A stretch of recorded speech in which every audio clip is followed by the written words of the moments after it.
Hey, history buffs. Let me tell you about one of the most famous battles in English history, the Battle of Hastings in 1066. You probably know the basics, but there's so much more to this epic story than meets the eye. Picture this.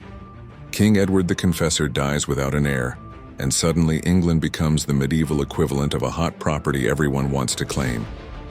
Harold Godwinson gets crowned king, but William of Normandy is like, hold up, that crown was promised to me. So on October 14th, these two powerful men face off near Hastings. Harold's army, exhausted from racing south after another battle, takes position on top of a hill.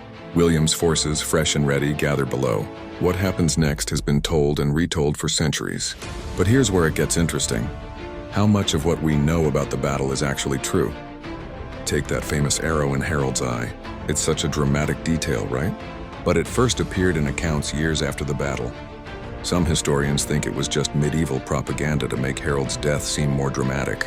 And speaking of drama, let's talk conspiracy theories. Some people believe Harold actually survived the battle.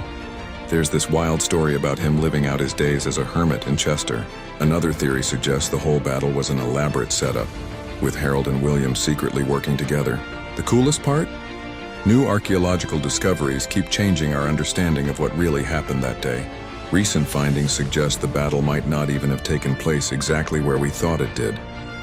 The Battle of Hastings wasn't just a fight, it was a turning point that completely transformed England.